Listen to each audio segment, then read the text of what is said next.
Hi,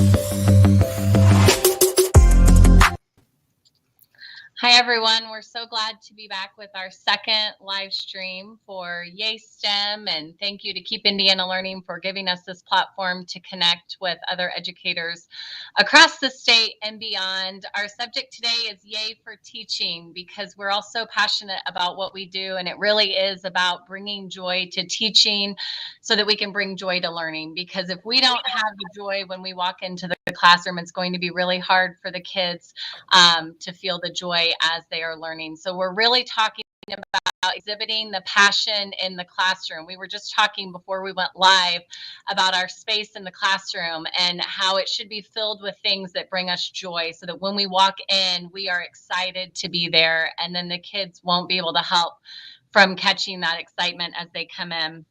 I read a quote recently that said, if the students didn't have to come to your class, would they miss spending time with you? And I think about that every day when I come into school.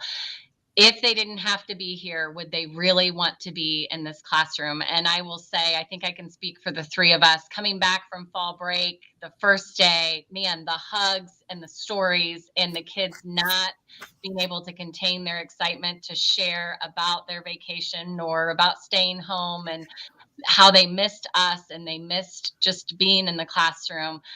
It's pretty inspiring. So I'll let Dayna take it away as we get started.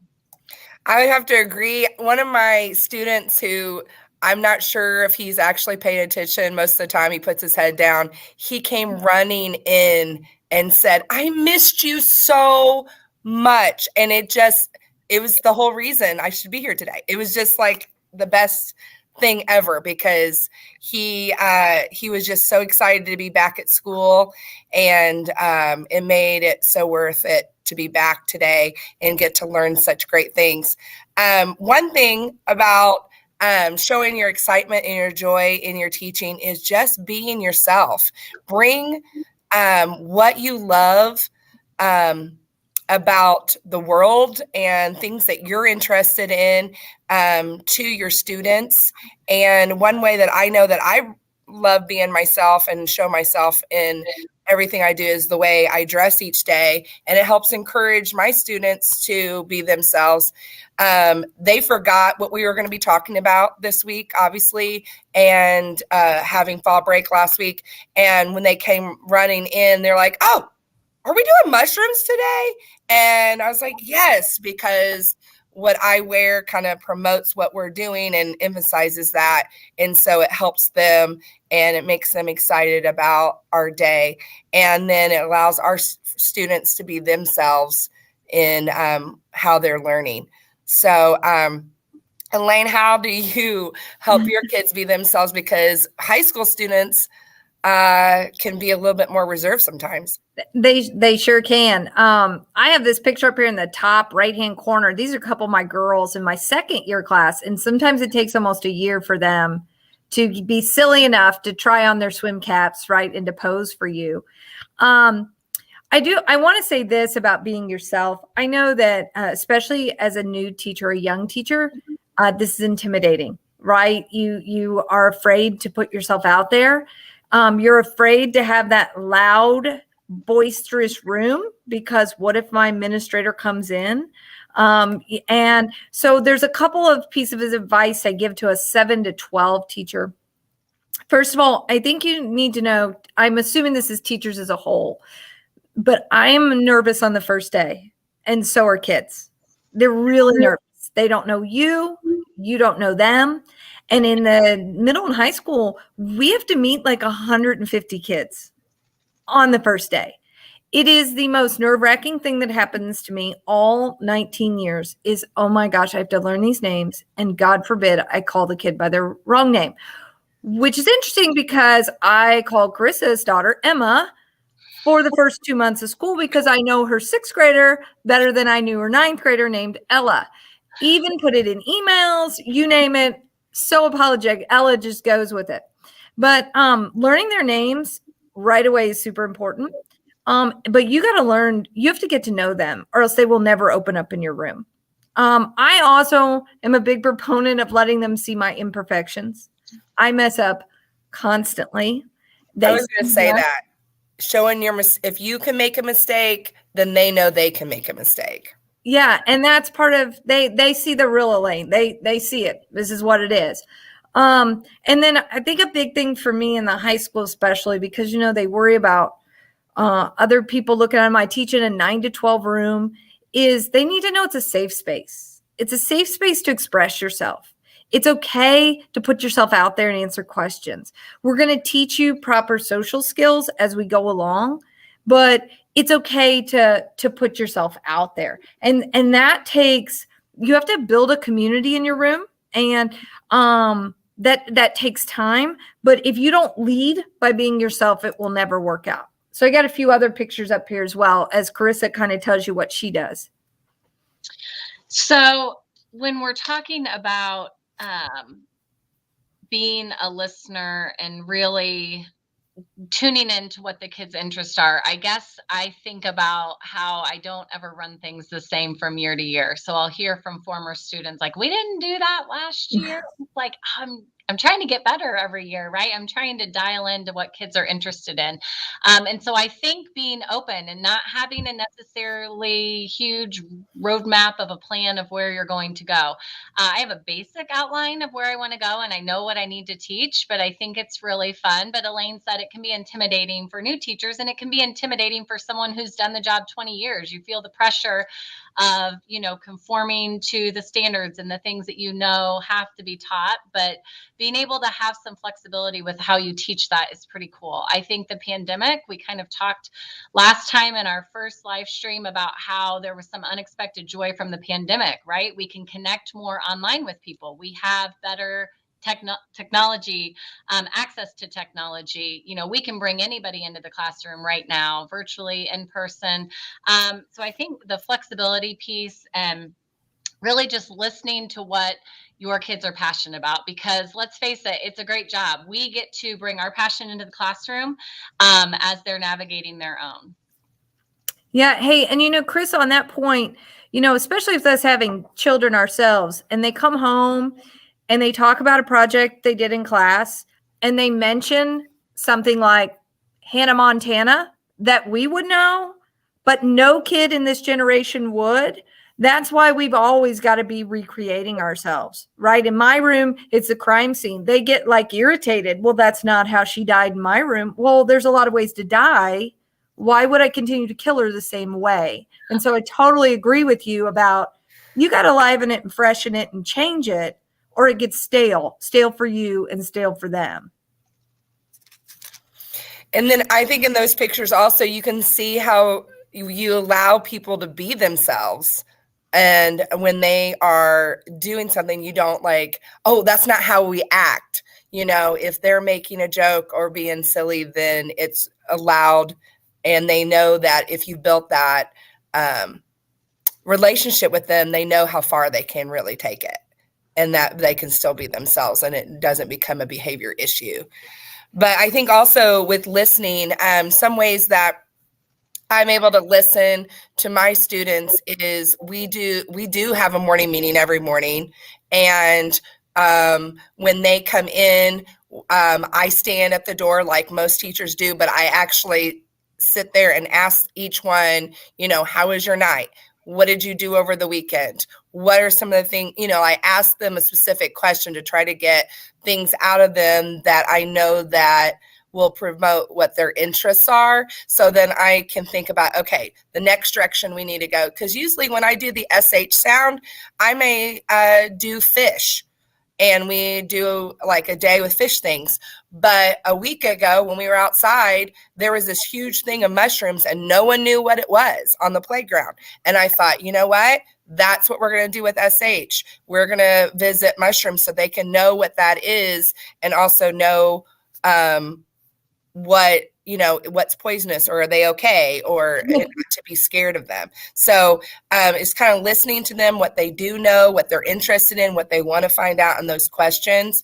Also, one thing I do each day is I have a sticky note question, and it's on the board, and then they have sticky notes at their desk, and they can ask a question about the topic, or I have a question and they put their thoughts about it.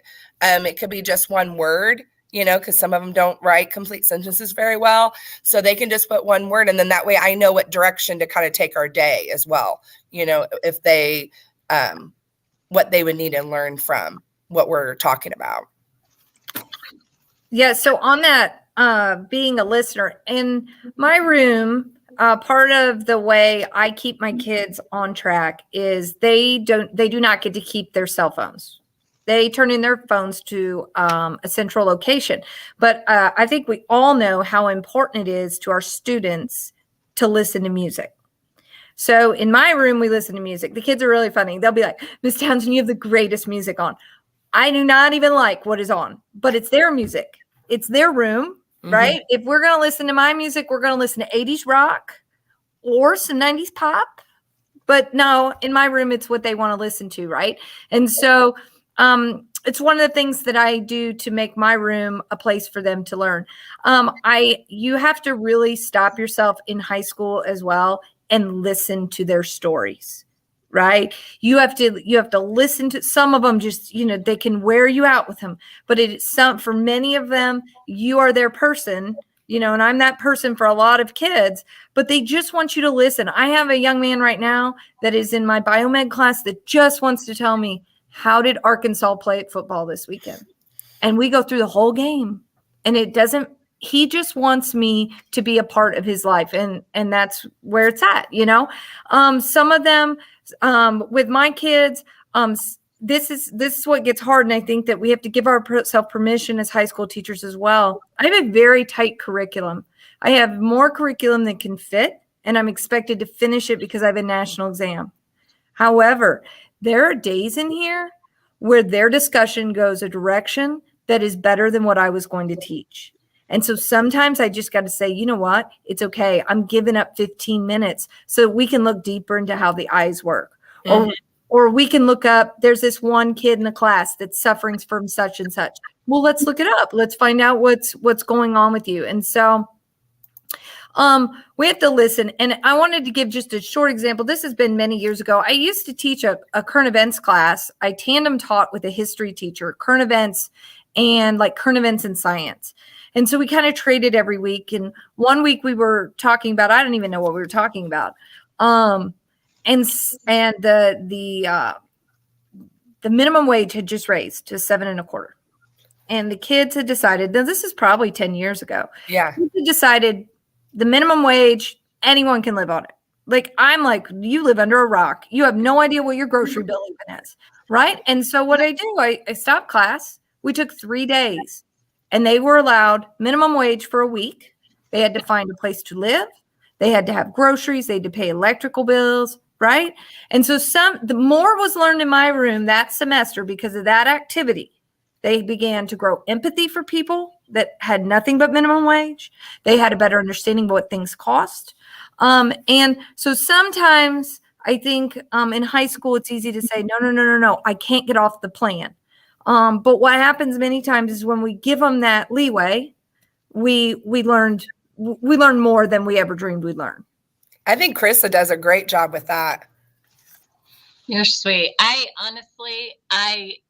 I'm talk about it in a minute, but it's like studying rocks and minerals here recently. I mean, we did more with it than I've ever done. And I thought, man, prior to this, I thought I was doing a really good job teaching it. But if we talk about being a facilitator, and there's a picture I have on this next slide at the top here. I mean, that's a paleontologist in the denim. She's from the Indiana or the Children's Museum. And I had her child in class a couple years ago, and I knew she was a paleontologist. I could kick myself back then for not reaching out to her, but we're studying rocks and minerals, and we're outside, and, we have some areas around the playground that haven't been developed because we're a new school, and the kids start digging around and they're finding things, and they're finding some fossils I recognize, but they're finding some fossils I don't recognize. I'm like, oh my gosh, here's a great example where we have to connect with somebody, because I can only do so much. I can read about it and regurgitate it, but that's not very cool as just their fourth grade teacher. How cool would it be to find a paleontologist who will come in? So she came in and she talked to the kids and she helped identify what they had found. And she said to me, all right, we're going to do a real excavation. I'm going to come out next week. And she did. She came out, she mapped out the area like a real excavation. They had a 1 meter by 1 meter square they had to work in with a partner. She brought them tools. She brought them bags to put their findings in. Each of them had a brush, and I heard a student say, she said, you're allowed to keep the brush at the end. And I heard a student say, this is at least $20 worth of materials right here. I mean, and I thought, oh my gosh, all this took was an email. We have to be diligent about pausing to say, what is the most meaningful way to teach this? And so this is just a picture. The student had found a brachiopod. Well, guess what? That led to, what did Indiana look like all of those years ago? Not the way it looks today. Right. The kids couldn't believe we were underwater. They couldn't believe, as they started charting where we were finding things, she taught them how to map it and how to find north. And I mean, it just turned into, I walked away thinking, I can't believe that I haven't always done it this way. But we learn, right? And we get better. And this, I had the kids fill out a feedback form before break just for something in science, asking their favorite part so far in science this year. And everything was, Ms. Taylor, the paleontologist, I can't believe I met a real life paleontologist. Like, I think I want to do this someday. And even more so, how awesome that it's a female, right? How right. awesome Yes. the scientist that is a female, right. Bringing that into the classroom. So yeah, be a facilitator, but let the kids kind of guide where it goes. I had a student start a paleontologist club because of it. I'm printing flyers for him. He's recruiting people and giving them jobs and telling them they have to commit so many hours on the playground. I mean, just brings such a smile to my face. So being a facilitator, I love, Elaine has always referred to it as, you are the guide on this adventure, right? You don't need to stand in front and regurgitate everything you know. You just guide them to help them find the answers they seek. Yep. And I think giving that experience to them in any way, shape, or form. It's funny you say that. I had a kid today in class that asked me if I really thought medical school was hard, or if they kind of were just trumping that up. And I was like, you know what? I don't know. But at the end of November, I have a medical student coming in to speak to you. Why don't you lead with that question? I think it's a fair question. There's so few of us that get to go. And so I am totally on boat with Karisa and Dayna to bring people in to share. I also, in my classroom, part of what I do when I work with them is to bring stuff to them. Tools and experiments that are well beyond usually what their grade level is, but with the side along with my older kid now become attainable. I also, biggie in the high school for me is to introduce students to careers. And so we're doing that through guest speakers, through internship. You can see my girls up here in the top left-hand corner in their scrubs. I took them to Hostess Day. These two actually qualified for internationals in CPR first aid. And so in order to prep them for that, I had to get them with professionals that could help them learn. And so I think the more we can give them, beyond even what we're doing in our classrooms, where we're giving them tools to work with and to explore, I think that it's definitely worth it. Do you want to add something, Dayna? I was just going to say that even in a first grade classroom, you can facilitate and not be the sole person speaking. And one thing that on the previous picture is you saw the two looking at the sunflower. We had talked about sunflower. They had read about sunflowers. We had done projects with sunflowers. You can even see in the top right how we gave materials to high school students that came in. And we said, okay, help our kids. Here are the materials. Help our kids to make a stop motion picture of the life cycle of a sunflower based on what they've already read. And I just walked around and asked if they needed anything else. I didn't teach them that. They read about it, and then they created that with help of others. But then also with the sunflower, when they were investigating, they pulled that apart. I just had to hand them the sunflower. I called someone and said, hey, do you have sunflowers in your garden that you don't need right now? And they brought me 6, and I gave them to each group and gave them the tools they needed to investigate that. And the same with today, I didn't have to talk about mushrooms. I just handed every student a mushroom, and they investigated it, pulled it apart, wrote about it, inspected. It was just me handing them something to where they could investigate it and learn from it. So the unplanned joy, the unexpected joy that comes from really bringing the joy to learning and bringing the joy to teaching is really, it's amazing. Every day I can think of something that happened that I'm like, oh my gosh, I did not see that coming. So in this picture, this piano here, we had all of our 4th and 5th graders at Guilford Elementary come together in the cafeteria, and Elaine and her crew from the high school with her hostess students came and taught a Project Lead the Way lesson to the kids on genetics. It was amazing. It was a lot of kids and a lot of big kids and a lot of adults, but they got the job done. Walking around and hearing the conversation and seeing the kids interact and looking up to these high school students, right? Like, I can't believe I could be one of these kids someday. I could come back and help other younger students. And the excitement for the topics to come, like these kids see genetics, right? That's a huge topic. That's so complicated, but I get to learn about it as a 4th and 5th grader. I get to get my feet wet and decide if this is something I'm really interested in.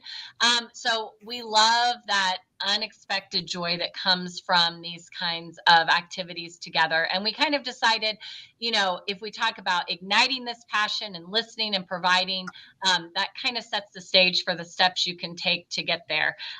With Ignite, Elaine, I know it's different, right? It doesn't take much truly to get the younger students super excited about learning. And I know it's a little bit different for the older students if you want to talk about igniting that passion with them.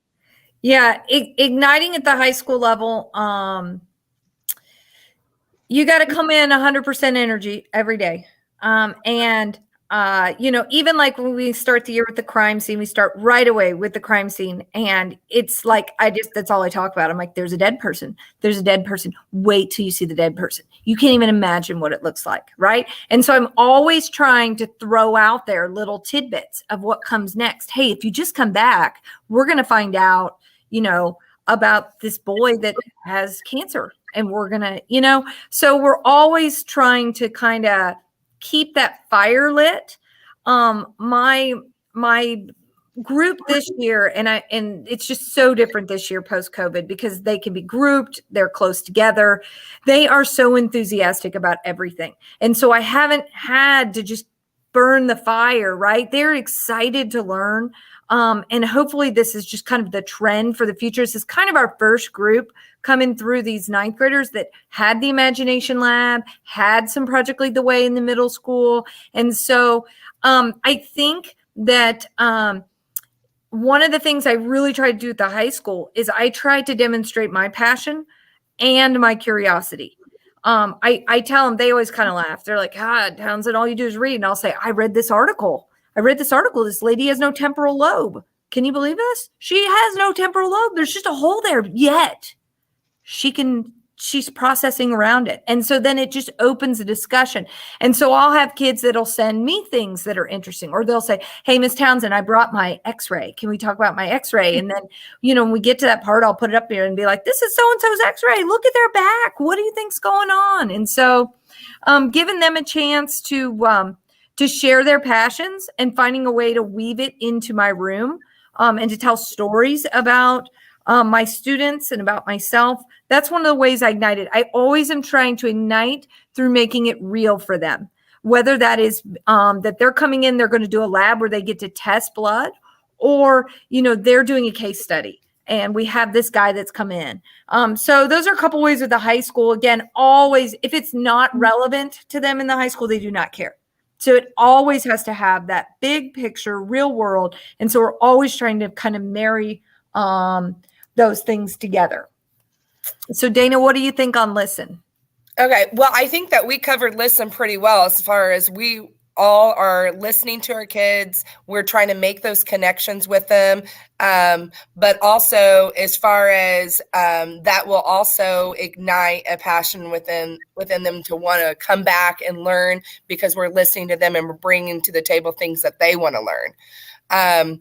Also, I think when they come to school and they can't wait to find out, like you said, what we're going to be diving into the next day, then they want to get here so they can find that out.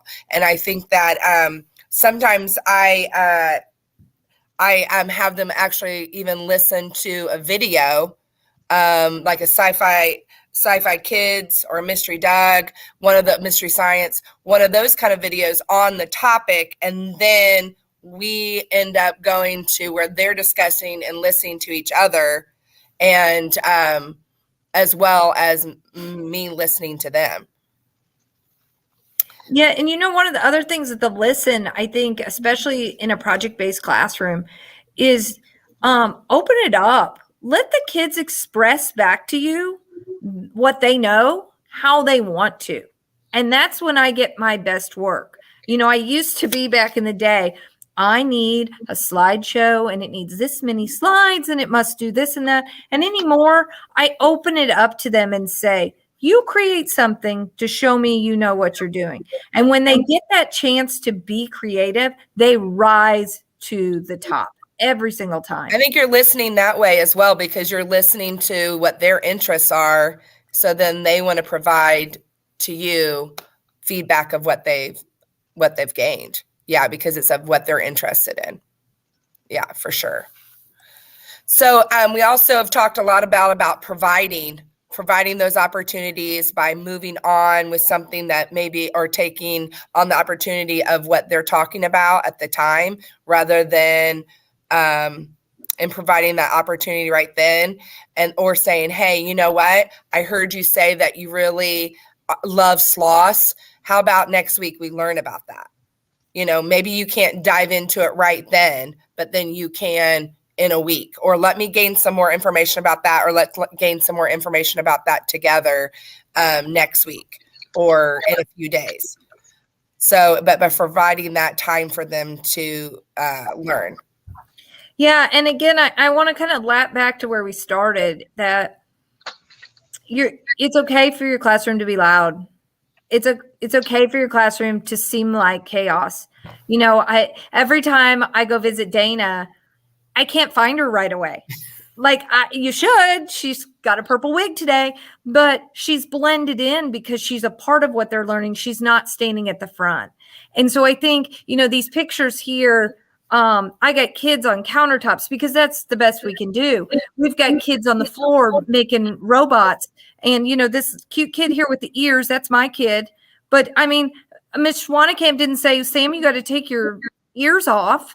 I mean, my high school kids, they do the goofiest stuff, right? So for a while it was, we got to make a TikTok. Oh, Miss Townsend, we got to make a TikTok. We've all got our gloves on today. All right, whatever.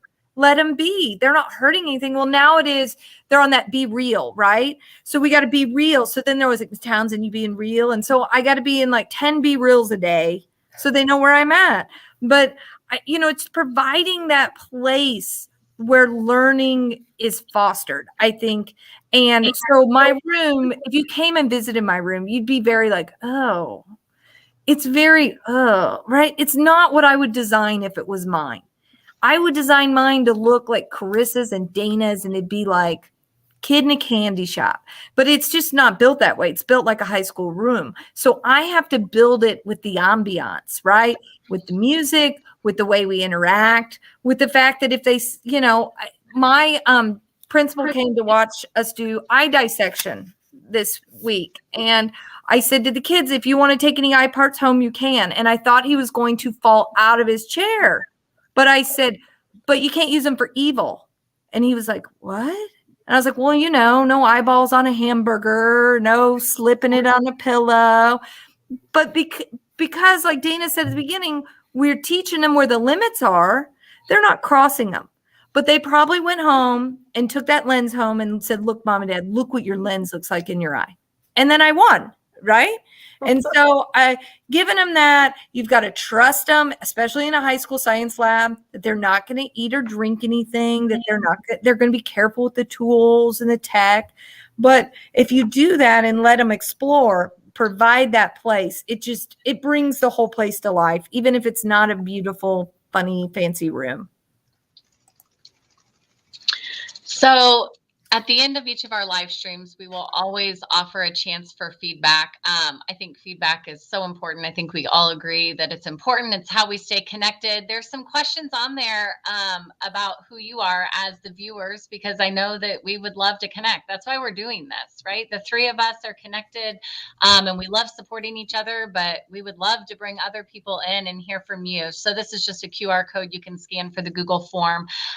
We would also like to invite you to the HEC conference on November 10th. We will be hosting a 3-hour workshop there in person. So it'd be really cool to connect with some people that have been able to view our live streams. And then our next live stream coming up will be Monday, November 21st. So as usual, we appreciate you watching. Our contact info is on the next slide, QR codes as well. If we can help, it will take you straight to our contact info. And we would just love to connect with other people and even share your ideas coming up on our next YaySTEM. So we would like to thank you for viewing, and we would love it if you would fill out the Google form. We may even send a prize this time. What do you think?